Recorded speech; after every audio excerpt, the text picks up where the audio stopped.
ব্যাপারে কোন রকম যদি কিন্তু ছাড়াই সিদ্ধান্ত গ্রহণ করতে হবে। এবং আমরা দেখেছি বিগত 15 বছর যারা প্রতিবাদের সময় বিভিন্ন দায়িত্বে ছিল, পুলিশ প্রশাসন সহ, তারা সবাই হাসিনার গোলামি করার জন্য এসেছিল এবং সেই গোলামির আমরা বাস্তবতা গতকাল এবং আজকে দেখেছি।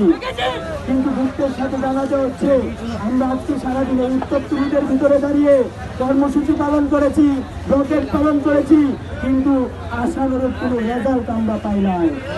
আমরা অন্তর্বর্তীকালীন সরকারের কাছে প্রশ্ন রাখতে চাই, আওয়ামী লীগের সাথে কিসের এত আপনাদের তদন্তের প্রয়োজনীয়তা রয়েছে আমাদের সেটা জানা নাই। সেই প্রশ্নের উত্তর আমরা জানতে চাই। যে জুলাইয়ের রক্তের উপর দাঁড়িয়ে আপনারা দায়িত্ব গ্রহণ করেছেন, সেই জুলাইয়ের বিপ্লবীদের যখন হামলা করা হয়েছে তখন আপনাদের নীরবতা আমাদের সংশয়ের সৃষ্টি করে।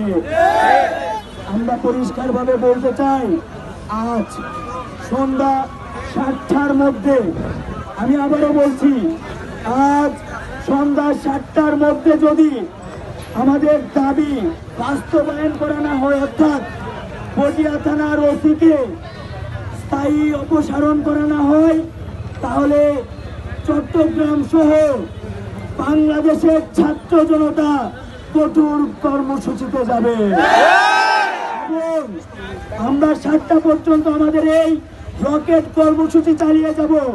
এর মধ্যে আমাদের যে প্রথম দাবিটি রয়েছে, সেই দাবিটি বাস্তবায়ন না হয় তাহলে আগামীকাল সকাল 10টা থেকে পুরো চট্টগ্রামে আমাদের ব্লকেট কর্মসূচি চলবে।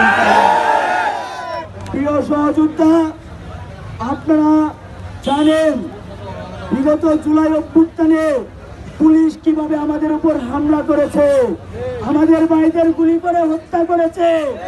কিন্তু এই অন্তর্বর্তীকালীন সরকারের প্রথম এবং প্রধান কাজ ছিল এই পুলিশকে পুঙ্খানুপুঙ্খভাবে সংস্কার করা, যেটা অন্তর্বর্তীকালীন সরকার পারে নাই, যার ফলস্বরূপ আমাদের সহযোদ্ধাদেরকে এখনো পুলিশের গুলিতে, পুলিশের লাঠিচার্জের সম্মুখীন হতে হয়েছে।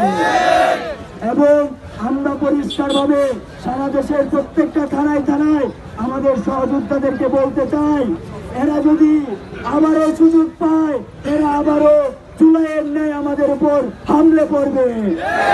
সেই সুযোগ যেন তারা না পায়, সেই জন্য আমাদেরকে প্রতিরোধ করে তুলতে হবে। প্রত্যেকটা থানায় আপনারা নিজ দায়িত্বে সবাই আওয়ামী সন্ত্রাসীদের ধরে দিবেন। যদি পুলিশ আবারও মব পলিসি ট্রাই করার চেষ্টা করে, মব পলিসি প্লে করার চেষ্টা করে, আপনারা তাদেরকে প্রতিরোধ করবেন। আমরা পরিষ্কারভাবে বলতে চাই, জুলাই অভ্যুত্থানের সময় প্রত্যেকটা সিদ্ধান্ত এসেছিল রাজপথ থেকে। আজকে এই রাজপথ বলে দিয়েছে 7টা নাগাদ যদি কোনো আমাদের সিদ্ধান্ত না পাই, তাহলে আগামীকাল থেকে আমাদের চট্টগ্রাম থেকে রকেট কর্মসূচি চলবে। ইনকিলাব জিন্দাবাদ, ইনকিলাব জিন্দাবাদ, জুলাই দীর্ঘজীবী হোক।